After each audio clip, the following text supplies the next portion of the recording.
Sawona mhle. Oh, he's back. Move.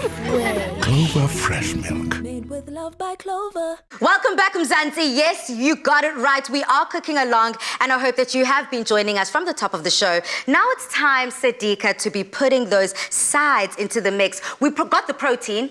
Done. We got the chicken. We got the fish. Done. We had Harman Harman there also whipping it up, creating magic. I am a master of everything, yeah. So then when it comes to making the roti and what is up next, I mean, what does South Africa need to make this magic? So simply, flour, salt, sugar, and again, go onto the website, get the recipe, and some rapidly boiling hot water. But let's not forget, the master ingredient is not the flour, but the ghee, of course. I think you're going to get used to me, that's the ghee, yes. And we hear the halo of angels.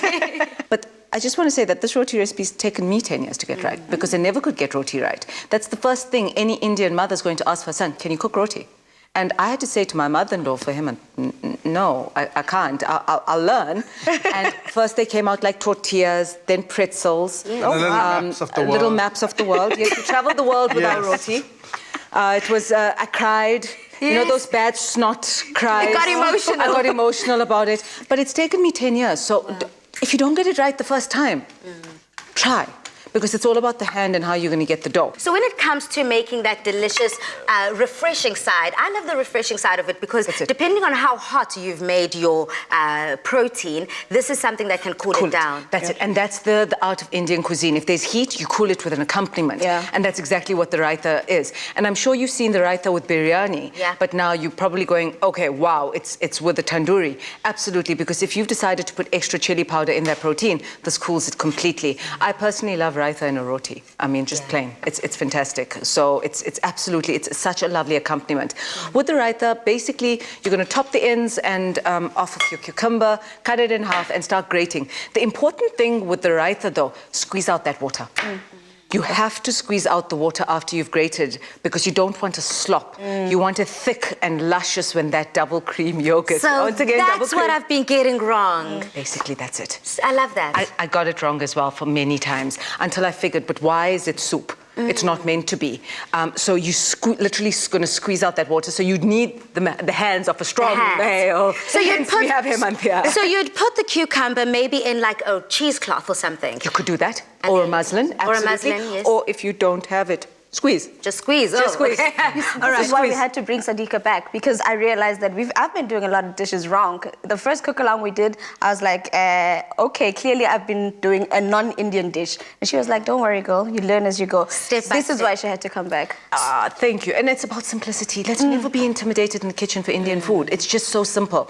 And if Hemant is grating your cucumber, anyone can make this dish.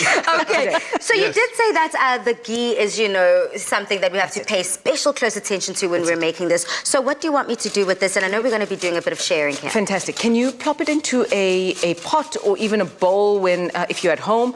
Just get it in there on very low heat. The key thing here with the roti is you don't want a solidified ghee because you may land up with too much and then you'll land up with very oily roti. Oh, wow. So you're going to just melt that ghee because we're going to plop the ghee in first. Well, I'm getting some sugar and salt into the roti. I'm going to mix that around, and then as soon as you're ready with that ghee, we're going to put the first half of the ghee into the roti as soon as that's melted. Okay. And then we are going to get a breadcrumb texture going. And Hemant, whilst you are grating that cucumber, Chef Tumi, you're going to be doing a lot of chopping for us. Yes. Like I said today, I am sous chef. I'm just sous chef. I'm just following instructions. You say jump, I say how high. So I'm chopping the mint, chopping the chili, chopping the coriander. Basically, that's it. So you chop as finely as possible. And again, master of your own heat. You choose how hot you want it. If kids are going to have it and they don't have a hot palate, leave the chili out.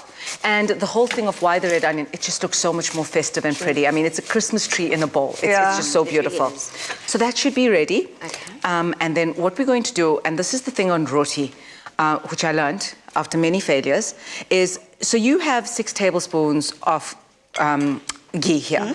Right, so it's not boiled. So you're going to put your first 3 tablespoons in, okay? And this is something I learned, that you've got to get the breadcrumb going first.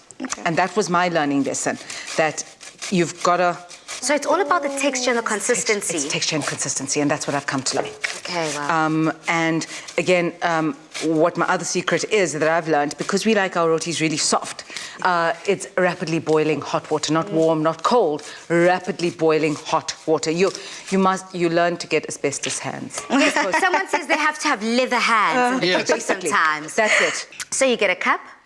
Cup, rapidly boiling hot water. I generally just take it out straight from the kettle. So that's for 2 cups of flour, you're going to get a cup of water in. Now, this is the weird thing. If it's really hot sometimes, you want to put less water because it's humid.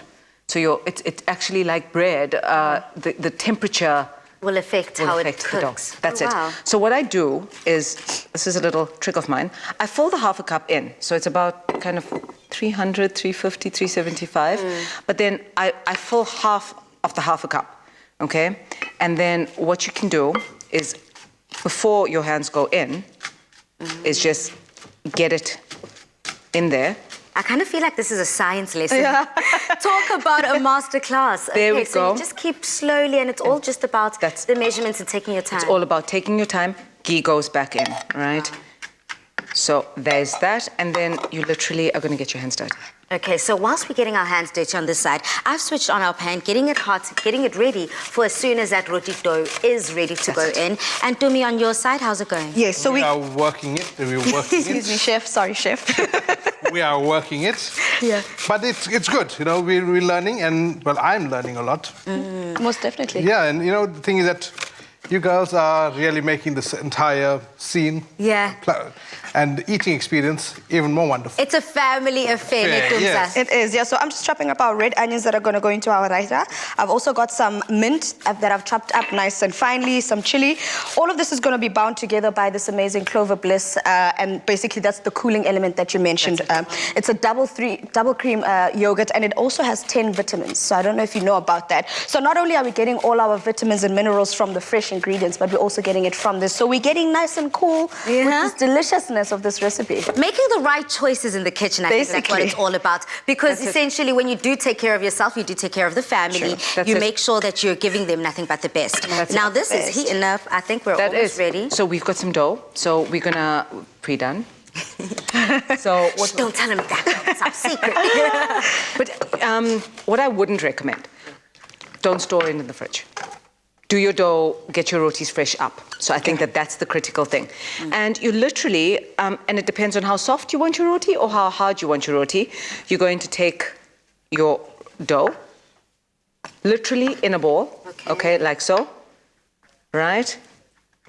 I know sometimes I see a lot of people doing this when they got dough. There we go. Look at you. Look at you. I know I see that a lot. So that's exactly that. So sprinkle like that. Exactly. So this is just to make sure that the dough doesn't stick on whatever you're using to roll it out. Basically, that's it. So you literally have all the fun, and this is where Heman says that you get your shapes of the world. Is this where the map comes in? We're not only taking you on a culinary journey here, but even with the sides and the shapes of our roti. So whilst you roll that out, depending on the size, we whip it up. I just want to get one on the pan so that we can see that golden brown color and see how it comes together essentially. Because when we do look at that finished product, it looks like I just went to, you know, that traditional corner shop at eThekwini in Durban, and I just asked for a nice side of roti, and that's essentially what comes out every time. And you learn, and I'm getting closer and closer every day to a round roti. And literally, there we go. Shall I plop it in? I'm going to let you do the honors.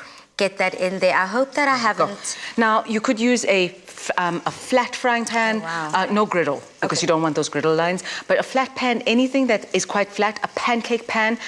In normal Indian households, it would be what we call a tawa.